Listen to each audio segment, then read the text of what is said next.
turabasuhuza bene data mwebwe mwese abadukurikiye hirya no hino.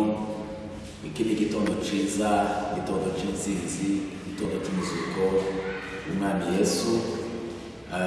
Turagira ngo tuze gufatikanyiriza hamwe n'abadukurikiye bose, abakristo bacu bose aho muherereye, ndetse n'abandi badukurikirana hirya no hino mu bihugu bitandukanye. Turagira ngo tuze kuganira ijambo ry'Imana ry'uyu munsi. Tuza gusanga mu butumwa bwiza uko bwanditswe na Matayo ibice 28 tuhera ku murongo wa mbere. Turongera kandi dusome ku rwandiko rw'Abikorino ba mbere ibice 15 ku murongo wa 20. Katutangire dusome ubutumwa bwiza uko bwanditswe na Matayo ibice 28 umurongo wa mbere. Biravuga ngo isabato ishize ku cyumweru ari umunsi wa mbere, Maria Magdalena na Maria wundi baza mu museke kureba imva. Ako kanya habaho umutingito w'isi ukomeye. Umumarayika wa Nyagasani amanuka mu ijuru, araza yirikizayo ryabuye aryicaraho.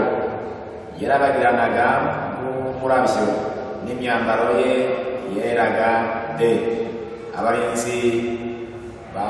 Abarinzi bamurabutswe bagira ubwoba bwinshi, bahinda mu bushitsi, bamera nk'abapfuye.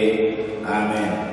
Twari tuvuze kuko dusoma kandi urwandiko rw'Abikorino ba mbere ibice 15 umurongo waho wa 20, 15 umurongo wa 20, igice cya 15 umurongo wa 20 urwandiko rw'Abikorino. Ariko mu by'ukuri Kristo yarazutse, atubera umuganura w'abapfuye bazazuka, kuko urupfu rwazanywe n'umuntu umwe, ni nako kuzuka kw'abapfuye kwazanywe n'umuntu umwe. Amen. Kuko twari tubivuze bavandimwe, turagira ngo tuganire ijambo ry'Imana ku bantu bose baza kudukurikira kuri channel yacu Rebu Nairobi TV. Murabizi kuko twagiye tubacisha inyigisho zitandukanye. Ubu abaza kudukurikira muraza kwibuka sharinga, muraza kwibuka kuri subscribe, ibintu byose muza kubikora uko Imana iza kubafasha baza kubiganiraho. Bibiliya ijambo ry'Imana rero dusomye muri urwandiko cyangwa se muri ubutumwa bwiza uko bwanditswe na Matayo, dusomyemo ijambo ry'Imana ritubwira hejuru yo kuzuka kwa Yesu Kristo. Icyo tugiye kuvuga ubu nyine, cyangwa se ikigico cyacu cyangwa se teme yacu y'uyu munsi wa none, tugiye kuvuga hejuru y'umuzuko wa Kristo k'intsinzi y'abizera, umuzuko wa Kristo k'intsinzi y'abakristo, k'intsinzi y'abantu bakijijwe. Bibiliya itubwira neza dusubira inyuma uburyo gucungurwa kwacu twagiye kuza uhereye kera. Ijambo ry'Imana ritubwira muri Edeni, yatubwira ngo umwana w'umuntu amaze gucumura mu nzu ya Edeni atandukanywa n'Imana. Ariko byabaye ngombwa kuko Imana yongera kandi gushaka uburyo izongera kandi kwiyunga n'umwana w'umuntu, ishaka inzira, ishaka uburyo yakongera kandi kuzahura n'umwana w'umuntu amaze gucumura. Ijambo ry'Imana ritubwira ko umwana w'umuntu amaze kwiruka mu mugozi wa Edeni, Imana ishaka kuko bitubwira ngo Imana kuko ari umutunzi w'imbabazi, ishaka uburyo kandi izongera kandi kutunga n'Imana. Yesu Kristo araboneka, Yesu Kristo araza kuko ijambo ry'Imana ritubwira abahanuzi bari baramuhanuye, araza aravuka arakura, kuko ijambo ry'Imana ritubwira ngo akura kabandi bana, akura kwiza imbaraga, akura kwiza ubwenge, akura kwiza igihagararo, kuko ijambo ry'Imana ritubwira. Hanyuma rero ijambo ry'Imana ritubwira nanone byari byarahanuwe kuko azagambanirwa, agafatwa, agapfa, hanyuma akazazuka. Ijambo ry'Imana rivuga ngo Yesu Kristo amaze kugera ku musaraba, umusaraba k'intsinzi kandi y'abizera, ahageze yavugiye amagambo atandukanye cyane, ariko yaje kuvuga mu ijambo rimwe rivuga ngo byose birarangiye. Amaze kuvuga ngo byose birangiye, yari ijambo rikomeye cyane bari bumvise mu buryo butandukanye. Aravuga ngo tetelestai, zose birarangiye, la mission est accomplie. Aravuga ngo icyo cyaranzanye mu isi ndagishoje, ndakirangije. Muri ibyo bikavuga ibintu bikeya yavuze yaje kurangiza, biratubwira ngo yaje kurangiza urubanza. Abakristo twariho urubanza rukomeye, ariko Kristo aza kudukura mu rubanza rw'urupfu twari twarashinzwe n'Adamu kuva umunsi acumura, twinjiye mu rubanza rw'urupfu, ariko amaze kuza aza kudukura mu rubanza. Ikintu cya kabiri yaje kurangiza, avuze ngo rwose birangiye, yaje kurangizaho ibitambo. Biratubwira ngo hari ibitambo bahoraga batamba bakiruka ku kintu kimwe n'ikindi, kubera bya bitambo bazanaga kugaragaza ngo bazana ibitambo bitwikira ibyaha. Ariko Yesu Kristo araza, aza guhinduka igitambo kizima kandi mu kera gishima n'Imana, aza gukuraho ibitambo. Aravuga ngo ibitambo nabyo ndabirangije, aza kurangiza umuvumo. Twari turi umuvumo. Igitabo cy'umuhanuzi Yesaya ariko kitubwirwa na Yesaya, yavuga ngo yaduhindukiye ikivume, ahinduka ikivume ku bwacu, arasuzugurwa ku bwacu, acibwa amacandwe ku bwacu, bamuzunguza umutwe ku bwacu, kugira ngo wa muvumo wari uturiho awishiraho, kugira ngo abone uko atuvumura. N'ubu abizera nta muvumo wadufata, kuko dufite uwavumwe ku bwacu, ari we Yesu Kristo umwana w'Imana. Nanone yaje kurangiza ikindi kintu, yaje kurangiza imvune zo mu mitima. Nanone mu butumwa bw'ubuhanuzi bwa Yesaya ibice 61 mbere ku murongo wa mbere, bivuga ngo yaje kurangiza imvune zo mu mitima, intimba twagendanaga, agahinda twagendanaga, ariko kubera imbabazi z'umwami Yesu aza gukuraho intimba zose n'imvune zose twari dufite zo mu mitima. Ikintu cya gatanu, yaje kudukiza indwara zose. Yaraje ngo adukize indwara zose. Niko nanone ijambo ry'Imana ritubwira ngo imibyimba ye niyo yadukirishije, inkoni yakubiswe, imibyimba yakubiswe, ikamba ry'amahwa yambaye, ibyo zose nizo yadukirishije, adukiza indwara zose.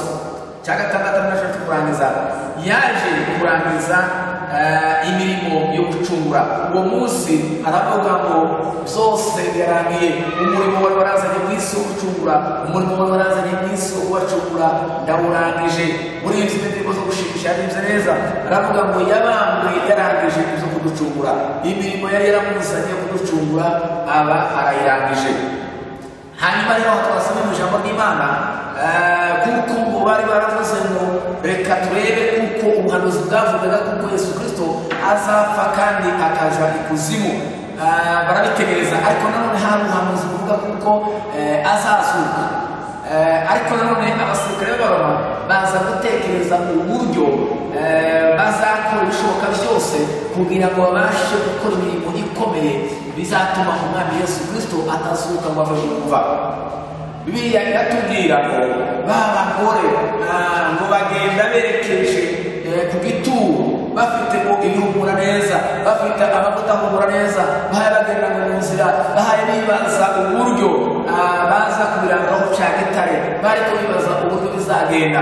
Ariko biri ijambo ry'Imana ratubwira ngo begereye ku gituro, ngo babona umuntu uhagaze kandi ngo yari yicaye aho hejuru y'igituro, barababwira ngo ni gute muje gushakira ubuzima mu bapfuye. Bwana Yesu asifiwe. Bibaza uburyo babibaye, baratinya cyane, bagira ubwoba, bamurangije ngo bababwira bamushaka umurizo w'agashamba, niko injili zimwe zigenda zivuga. Ariko Bibiliya iratubwira ngo bavuganye nawe, ngo arababwira ngo ntabwo Yesu akiri hano, yazutse, nimugende muje kwamamaza ayo makuru, nimugende muje kuvuga ayo makuru. Uyu munsi rero bavandimwe bakristo bose dusengana n'abandi bose badukurikira, ndagira ngo babwire ngo mwamamaze inkuru z'umuzuko wa Yesu Kristo. Bibiliya itubwira iki? Bibiliya iravuga ngo babana bagihagaze aho batangazwa cyane n'umuco, batangazwa cyane n'imyambaro yari yambaye yarabagendaga cyane, batangazwa cyane n'ukuntu yari ahindutse, ndetse Mariya kugira ngo yirukanka aje kumukuraho no kumugeraho. Ariko Yesu aramubwira ngo ntukoreho, kuko ubu namaze kuzuka kandi nazukanye uwundi mubiri, ngo kuko ndaja kwa Data kandi ngo Data nawe ari we So. Bibiliya ijambo ry'Imana rero rikatubwira ko basirikare b'Abaroma bari maso, bari bavuze ngo tuzamurinda n'ubwo ubwo buhanuzi buhari, ariko tuzamurinda. Bari bavuze ngo bari bashizeho urutare rukomeye cyane, rwapimaga tone nyinshi z'uburemere bitabashaga gukorwa n'umuntu. Nanone ngo barongera kandi bakoresha ubushishi, barahoma, barafata beto, barabetona neza, bashyiraho ubushishi, baravuga ngo ntabwo yazuka nubwo izo mbaraga yazigira ntiyakuraho ubutare ntiyakuraho ubushishi. nanone baragenda bazana abasirikare b'abaroma babashiraho baravuga ngo aba nabo barizi nubwo yazuka aba nabo bazaba bari maso. ariko ijambo ry'Imana riratubwira ngo mu museke ngo habaho umushitsi, habaho gutigita kw'isi. intsinzi ya Yesu Kristo iragaragara, habaho gutigita kw'isi, isi iratigita. nibwo ijambo ry'Imana ritubwira ibituro ngo birameneka, ntumbi izabera yose kuzazuka. Bibiliya itubwira iki? ijambo ry'Imana ritubwira ngo umushitsi ngo habaye igishitsi gikomeye cyane. abantu batangira kwibaza, babarinzi ngo batungurwa na wa muco w'amarayika ngo bikubita hasi bubamye, ntibaba bakibashije kubikora, ngo bagenda biruka mu murwa baza kubwira babatumye bashebuja ngo barababwira ngo Yesu Kristo yazuse. biratubwira ngo bagenda babahereza amafaranga, bahunga amafaranga, barababwira ngo ayo makuru timuyavuge, timuvuge ko yazuse, muvuge kuko abigishwa biwe baje barabwira. ariko ijambo ry'Imana ritubwira ngo uko babonanaga n'abantu niko bagendaga bababwira ngo yazuse, niko bagendaga bababwira ngo yazuse. amakuru arahamamara arakwira mu Yerusalemu, baravuga ngo wa muntu yazuse, Yesu Kristo yazuse. Mana ishimwe kuko Yesu Kristo atagumye ikuzimu, ahubwo yazuse, ahubwo yanesheje. intsinzi y'abakristo iragaragara. Yesu Kristo yatsinze Satani mu butayu, ubwo baganiraga aramutsinda mu butayu. hanyuma rero atsinda urupfu ku musaraba i Golgota, aza gutsinda na kuzimu, arazuka ava mu mva. Mana ishimwe kuko Yesu Kristo atakiri mu gituro, Mana ishimwe ko Yesu Kristo atakiri mu mva, ahubwo ngo ari muzima. n'uyu munsi ni muzima. Bibiliya itubwira ko buhagaze mu buryo bwa Se, adusabira igihe itavugwa, adusabira ku manywa na nijoro, kubera kuko yazutse ari muzima. igishitsi ngo gikomeye kiraba, marayika w'Uwiteka ngo marayika w'Umwami arabonekera. ubundi ngo baravuga ngo yari yambaye imyenda y'abagabo cyane, yari yicaye ngo kuri cya gitare ngo cyari kiremereye cyane, ariko ntabwo cyabasha kumugumana. intsinzi iragaragara, intsinzi y'abana b'Imana ibaho. rero bavandimwe, muri uyu munsi ndagira ngo intsinzi yo kuzuka ku Mwami Yesu. Umwami Yesu yarazuse, ntabwo akimumva, ntabwo akimutaka, ahubwo ni muzima. ubu ni itangazo rikomeye, bagenda babyamamaza, bagenda babivuga, bagenda bavuga kuko Umwami Yesu yazuse. hari ibimenyetso byinshi bigaragaza ko Yesu Kristo yazuse, ibimenyetso byinshi bigenda bigaragaza ko atakiri mumva. abagore ngo bagiye kuja kwitegereza mumva, ngo basanga ya myenda yiwe bari bamuzingazingiriyemo, ngo basanga niyo yonyine iri mumva. icyo ni ikimenyetso. ngo basanga rwatare ngo babiranduse, basanga niri mu mayimva. icyo ni ikimenyetso cyagaragaje kuko Yesu Kristo yazuse. biratubwira ko amaze kuzuka ngo agenda yiyereka abigishwa biwe, agenda biyereka ku manywa na nijoro, agenda biyereka umunsi wundi, agenda yiyeretse abagabo babiri ba Kiyopa bagenda mu kirori cy'Emawusi. Yesu Kristo arabiyishurira, Yesu Kristo arabiyereka. bagiye kwinjira mu mudugudu, ngo binjiranye muri ya nzu, ngo atangira kubamanira umutsima. ubwo ngubwo ngo amaso yabo arahwezwa, ngo ahwezwe. nibwo ngo babonye ngo azamuka aca mu nkike, ntibamenye uko bigenze. ngo baravuga ngo erega nicyo cyari gitumye imitima yacu ica, nicyo cyatumye tugenda tunezerewe, nicyo cyatumye duhishura, nicyo cyatumye tugenda dufite umunezero. nubwo tutari twamumenye, ni uwo Yesu Kristo yiyereka abandi 500, agenda abiyereka. yabiyerekeye ku nyanja ya Tiberiya, yabiyeretse mu bice bitandukanye, agenda abiyereka, abagaragaza kuko yazuse. ni ku ijambo ry'Imana ritubwira mu rwandiko mu gitabo cy'Ibyakozwe n'Intumwa, biratubwira ngo uwo munsi ngo agira iminsi 40, ngo ahayereka abigishwa be, ngo ahayababwiriza ubwami bw'Imana. Yesu Kristo yarazuse, kandi niwe muganura w'abasize. niko Pawulo aravuze ngo ariko noneho Kristo yarazuse, kandi yarazuse ngo abe umuganura w'abasinziriye, ab'imfura y'abasinziriye. natwe tuzazuka kuko dufite ubona tubashije kuzuka, imfura y'abazi bapfuye ari we Yesu Kristo wazuse. natwe tuzazuka kuri uyu munsi w'imperuka, azatuzura, adukure muri iyi mibiri ipfa, atwambike indi mibiri mishya, kuko yazuse. afite izo mbaraga zo kubasha guhindura, zo kubasha gutransforma iyi mibiri yo gucishwa bugufi, akayishushanya n'umubiri ubwiza bwiwe. Yesu Kristo yarazutse abo umuganura wabasinziye. Yesu Kristo ntabwo akimwumva nubwo uyu munsi twizihiza Pasika, ariko turagira ngo tubabwire kuko Yesu Kristo atakiri mu butaka, ntabwo ari mwumva ni kumuribya nibye, aravuga ngo ntabwo ari kuzimu ahubwo ari mu bwami bw'Imana. Aho ngaho niho ari, niho dutegereje natwe kuzaza kutujyana ubwo azahindura imibiri. Mana ishimwe kuko Yesu Kristo atarumye kuzimu. Mana ishimwe Yesu Kristo atagipfa. Mana ishimwe kuko natwe tutazapfa kuko nawe atagipfa. Niko ijambo ry'Imana ritubwiye, riravuze ngo bahaye abagenda ngo batekereza abagore baja mu rugo kurya ryamva, ngo bagenda bibaza uko bizagenda, ariko ngo bahageze basanga umwami Yesu yamaze kuzuka, basanga umwami Yesu yamaze kuva mu mva, kuko ubuhanuzi bwari bwarabivuze. Ubuhanuzi bwari bwaravuze ngo azazuka ku munsi wa mbere, azazuka. Bibiliya tubwira ngo wino munsi mwiza bene data wo kuzuka ku mwami Yesu. Iyi ni intsinzi yacu kubizera. Yesu ahabwe icyubahiro cyane bene data. Turagira ngo muri uyu mwanya tubabwire ngo amakuru meza kuko Yesu Kristo yazutse, kuko Yesu Kristo atakiri mwumva. Uyu munsi ni muzima, uyu munsi ni muzima, natwe tugenda mu ntsinzi, natwe tugenda mu butsinzi kuko yazutse. Ni intsinzi yacu. Kera twagira tubona intsinzi yo zarwanaga, iyi imwe yahindaga iyindi, yagombaga kwicumita umusare w'umuganzanyo. Wa musare w'umuganzanyo, umusare w'umuganzanyo niwo wagaragazaga kuko imfizi ntibihuza iyindi kabisa. Yesu Kristo umuzuko wiwe wari umuganzanyo, aganza urupfu, asinda kuzimu, asinda satani, asinda urupfu, byose arabinesha, azivuga hejuru k'umusaraba wa Kristo. Ubu nyine tugenda turabatsinzi kuko Kristo nawe yasinze, natwe turabatsinzi, natwe turabanesheje, natwe twaranesheje kandi natwe twarazutse. Niko ijambo ry'Imana rivuga ngo namwe yarazuye mwebwe abari bapfuye muzize ibyaha ndetse n'ibicumuro mwagenderagamo kera. Yatuzuye, yadukuye mu byaha, aratuzura, aratubungisha, atujana mu butware bw'Umwana wakunda. Ubu twicaye mu ijuru ry'umwuka, nubwo tugenda mu rwego rw'abantu. Niko ijambo ry'Imana ritubwira ngo ariko intambara yacu si iy'abantu. Kristo yarazutse, niwe muganura w'abasinziriye. Bakristo mukomere kandi mwihangane, dukomeze twinezerwe, dukomeze twizihize kuzuka k'umwami Yesu, dukomeze twizihize iyi ntsinzi y'umwami Yesu. Ndagira ngo nongere kandi mbere badukurikira kugira ngo mukomeze gutekereza hejuru y'umuzuko wa Kristo, mukomeze kwizera kuko Yesu Kristo yazutse atakiri mwumva, kandi natwe tuzazuka kuko dufite uwo tubangije kuzuka.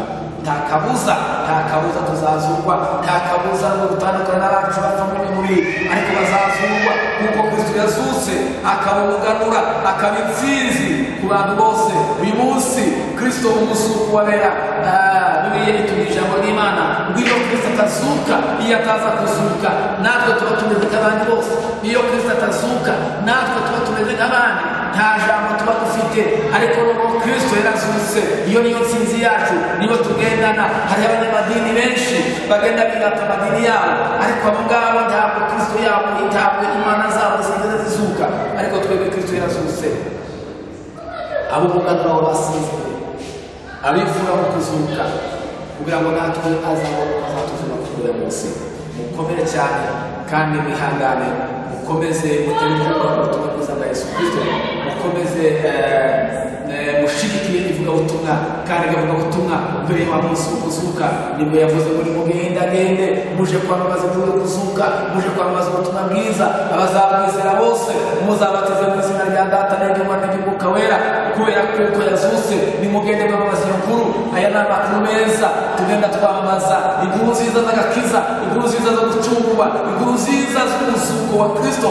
Bavandimwe, mugende mwamamaze iyi nkuru nziza, mugende mwamamaze. Ntabwo turabaga mu b'ibyo, muri ibyo hari ibyo ngo hariho abahamya b'urupfu rwa Yesu, kandi abo muri bo baramutse bumva, aho barahigereye, aho barahabonye. Hariho abahamya, natwe turabahamya, duhamya kuko Yesu Kristo atakiri mwumva, ahubwo yazutse.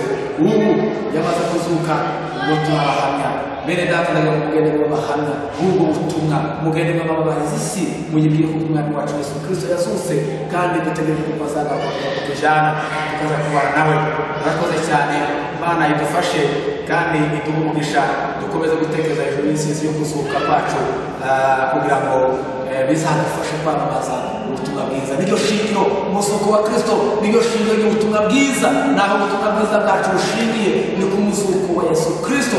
Iyo ataza kuzuka tuba tumeze nk'abandi bose, ariko yarazutse nk'ishingiro ry'ubutumwa bwiza. Tugomba kwamamaza, tugomba kuvuga, tugomba kwamamaza, tugomba kuvuga ubutumwa bwiza ubwo Yesu Kristo yazutse kandi akaba ari muzima. Natwe tubasaba Kristo Yesu dufitiye amakuru meza. Ayo niyo makuru tugomba kubabwira ngo mugende mwamamaze ko Yesu Kristo yazutse, atakimwumva mubibwira batarabyumva, mubibwire batarabimenya. Iyo niryo shingiro ry'ubutumwa bwiza, aho niyo ubutumwa bwiza bwa Yesu Kristo bushingiye.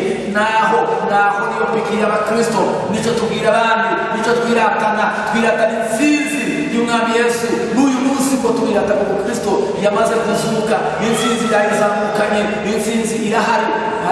Haleluya, haleluya. Ko turizera ko Yesu Kristo yamaze kuzuka kandi atakimwumva. Natwe tugiye kwamamaza ayo makuru, tuzayabwira batarayumva, tuzayabwira batarabimenya, bamenye ko Yesu Kristo akiza, bamenye Yesu Kristo yazutse, atakimutaka, atakimwumva. Mwari kumwe n'umwungeri Reverend Esora Rwigina, ubushumba bw'itorero rya Holy Pentecost Church. Mukomeze kudushimira ibivuga ubutumwa. Nimero zacu za telefone ni 07 19 14 11 95. Ushatse gutanga komenti, ushatse kutuwashimira ibivuga ubutumwa, tubahaye ikaze. Ibyo zose ico Imana igashobora kumutuka gikora, tubahaye ikaze mwese kugira ngo dukomeze gutekereza Yesu Kristo. Imana ibafashe kandi ibaheze umugisha. Amen.